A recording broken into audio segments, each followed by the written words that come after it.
Hello, hello. Come on in here. Get your coffee. Peter Duke, I'm just reading the article you just sent me. Looks like I'm the featured photograph there. They chose wisely. All I read was the first paragraph, and then I came to get my coffee, but it's the very thing that's on my computer right now. All right, step over to my computing area, my workspace as I call it. So how many of you have by now heard the podcast in which Sam Harris and I are chatting? The reactions are really interesting, and that's what I wanted to talk about a little bit.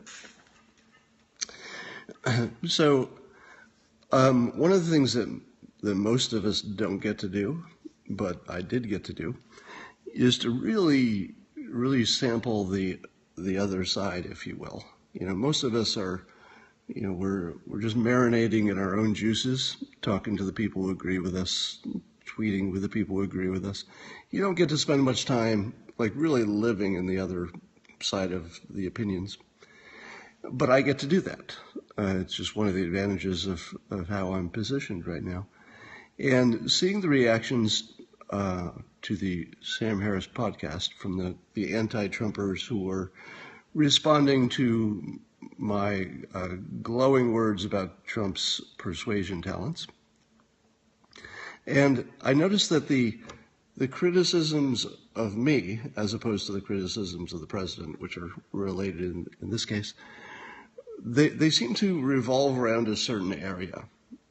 And the area that is seen to revolve around is the president's internal sense of ethics and whether he's crazy or, a dictator or whatever. So basically, the things that the president seems to be doing effectively, even if you don't like the Republican policies, but just effectively, are the things that involve action. In other words, he had to actually nominate a Supreme Court justice. He had to actually, give General Mad Dog Mattis,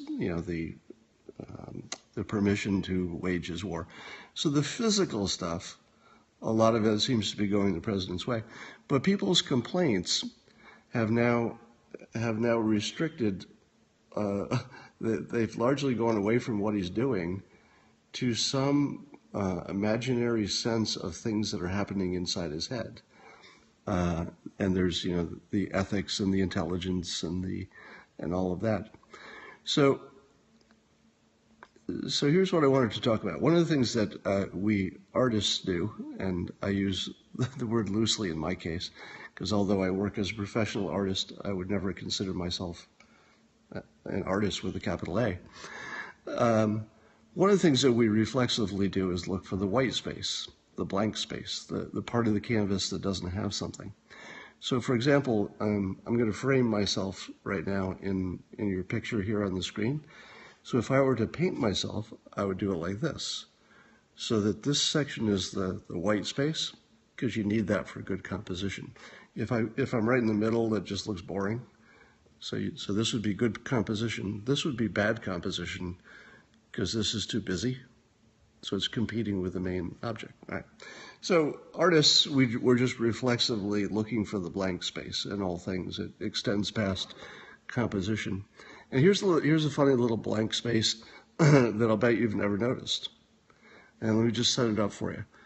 President Trump has been around for 70 whatever years. Very public person, an extrovert, someone who's met thousands and thousands and thousands of people.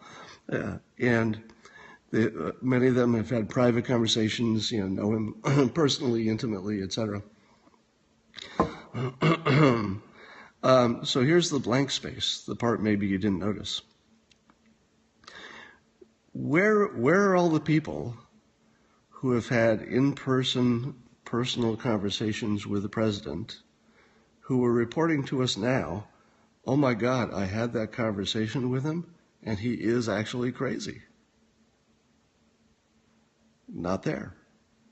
thousands and thousands and thousands of people he's talked to over the years. They don't all like him.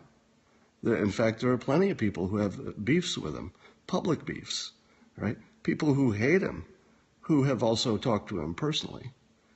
Where are all those people coming out of the woodwork saying, yeah, when I talk to him, he's just a, unethical, lying weasel, and, everything he says is dumb, and he just wants to be a dictator. Where is all that? That's the blank space. That's the part you expect to be there. If anything that the anti-Trumpers believe to be true is true, there would be not just a few, maybe dozens or even hundreds of people would have come out and said, there's just something wrong with this guy.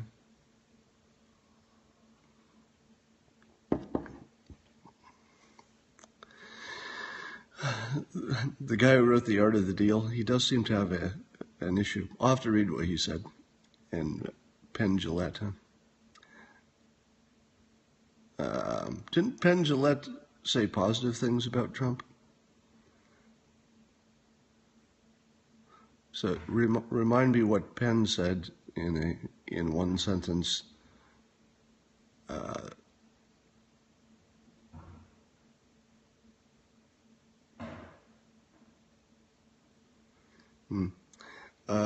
Both ex-wives still like him. His kids like him. Do I have an opinion about chiropractic? Okay, I'll give you my opinion on chiropractors. So I once went to a wedding years ago, and I was seated next to a couple of chiropractors, young ones who had only recently been into business.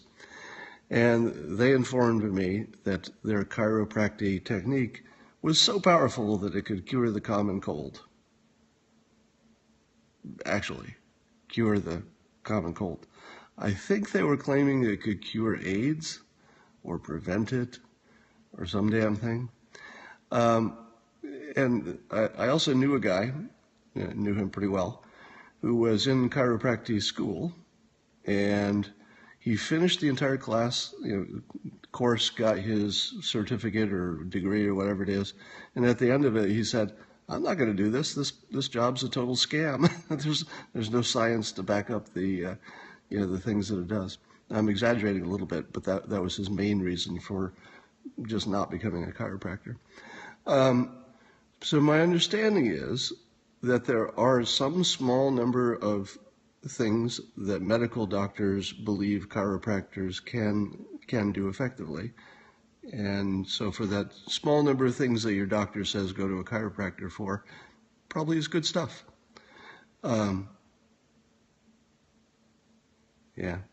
But depending on the chiropractor, they may either stick to the stuff that's real, or they may get into the woo-woo crazy stuff.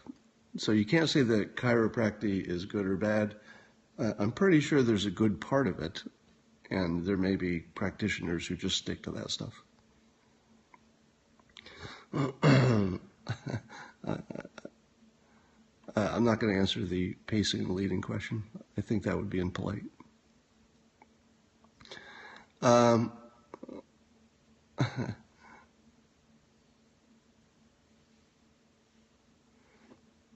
Here's another way to tell that somebody's in cognitive dissonance. When somebody looks at a situation that has millions of variables, and lots of those variables are important variables, and they say something like, the only reason X does something is this one variable, that's almost always wrong. You don't even need to know who X is. If it's a multi-variable situation and there are lots of variables, and somebody says, yes, this is the one reason this happened, that's usually wrong.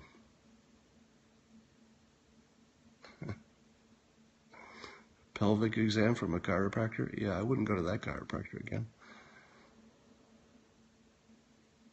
You don't slip up much publicly, do you? Do you know that there's something called media training, in which you actually learn to speak publicly without making as many mistakes? So I've learned to do it, by actually training to do it, but you can't, there's no substitute for practice.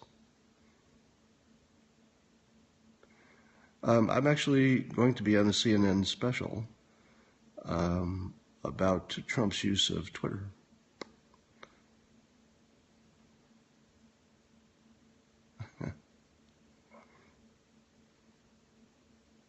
Can someone with cognitive dissonance recognize when they have it? Generally, no, because the nature of cognitive dissonance is that you can see it in others, but you can't see it in yourself. But as I have pointed out way too many times, there are a number of tells that if you were to see those tells in yourself, you should at least ask a question. All right. So if you see yourself getting more emotional about somebody's opinion than the situation warrants, that would be a tell. If you see somebody turn something into an absurd absolute just so they can have something to argue with, that's a tell. So there are a few.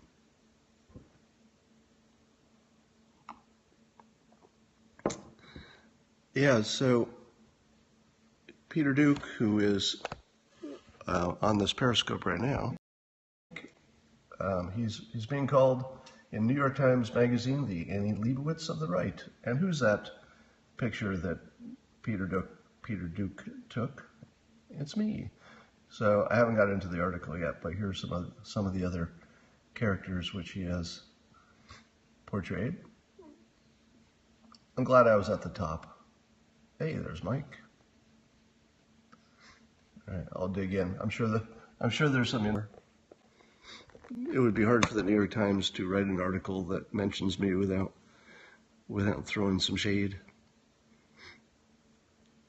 Opinion on Adolf Hitler persuasion.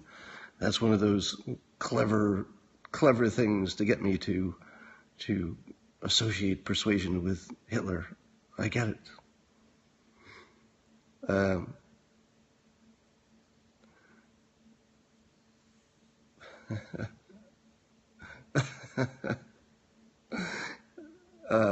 Sleeping positions and pillow height. That's not my level of expertise. Sam's base's response. I guess I got the kind of response that I expected. The nature of these things is that people don't change sides. They just change their reasons. What's funny is that, all right, I'm going to tell you a story that I really shouldn't tell. Somebody on here earlier said that I don't mess up too much in public. So let me see if I can walk on the third rail and get away with it. So, no, I'm not going to do this. I've decided to bail out on that. Bad idea.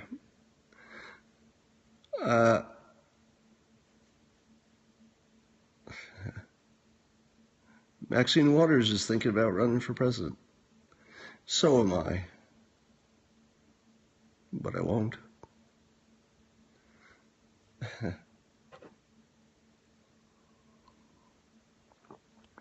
All right, let's see if I can get away with this. The peer pressure is too much for me. So I'm going to try to do this without destroying my life and my career. This will be the challenge.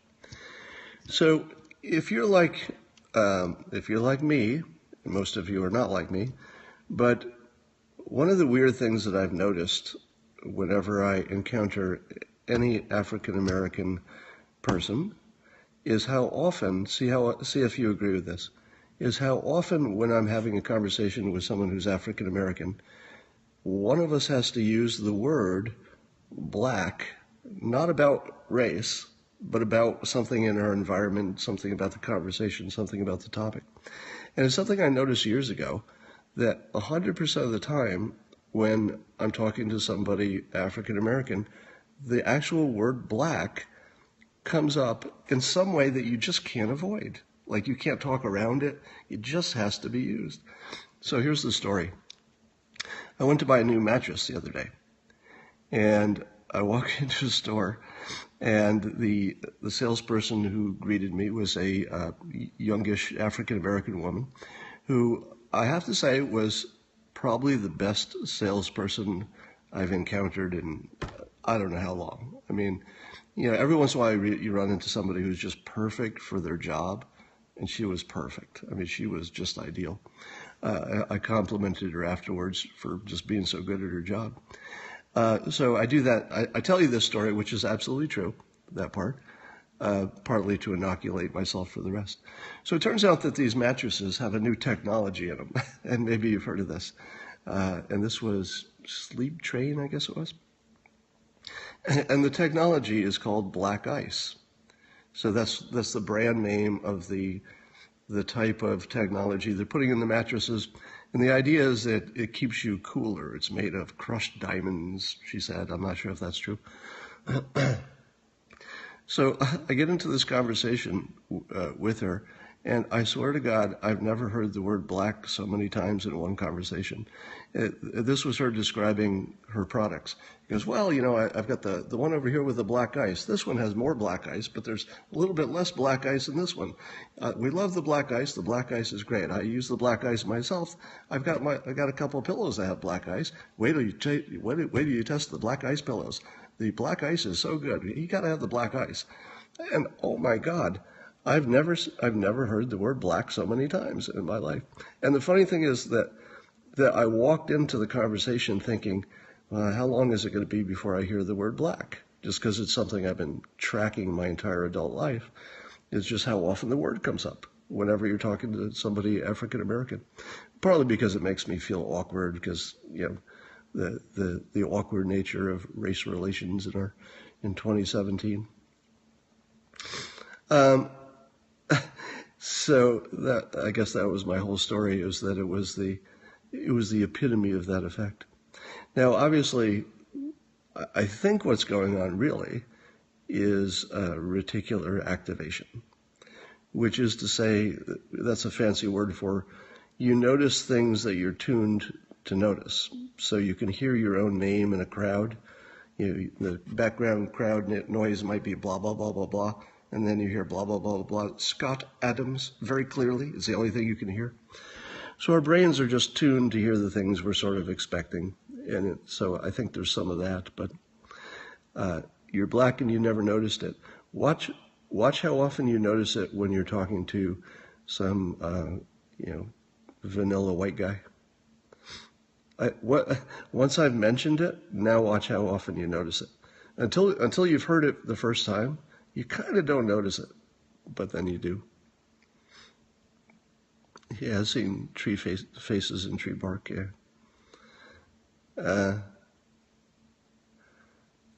Reticular activation is the term. Mayonnaise.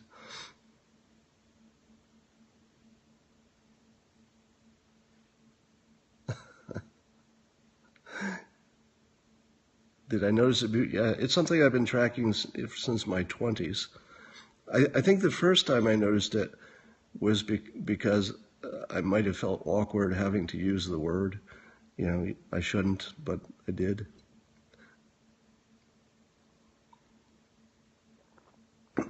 Oh, you've noticed it too? What about the Mueller investigation? I think the Mueller thing has to be just a wait and see. We all want to rush to judge what's going to happen in the Mueller investigation because we think he's biased or he's Comey's good buddy or whatever. But the fact is, until he actually does something, I don't know if he can say anything about it. It's just something we're waiting for. The persuasion books I recommend can be found by Googling persuasion reading list, and my list will pop up.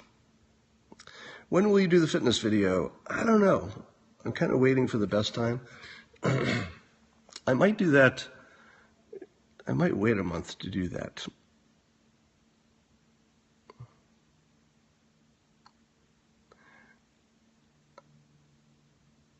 Is your old mattress on eBay? Why, you want to buy my old mattress?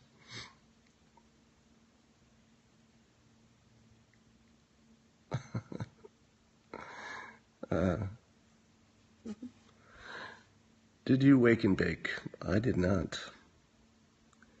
When should people not use the high ground maneuver? I can't think of any time to not use the high ground maneuver. I write about that in my upcoming book, Win Bigly, available in October.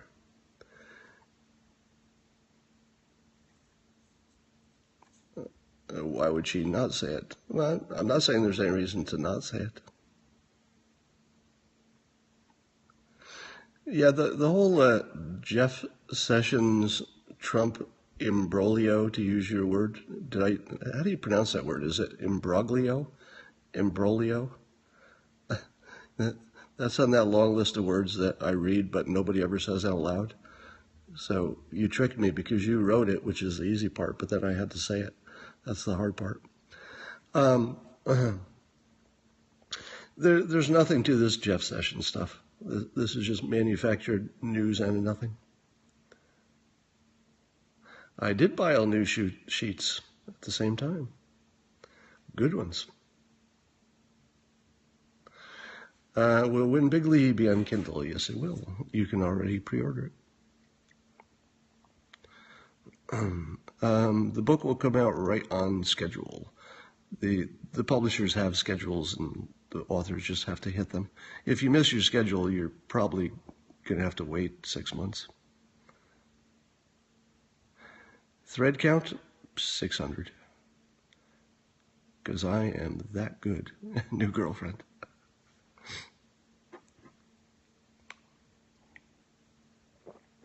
Yeah, it should be on Audible. I did agree to read the audio version of my book myself. So, as many of you know, for several years I was unable to speak. That's why I clear my throat a lot on these scopes. Part of that is a leftover from that.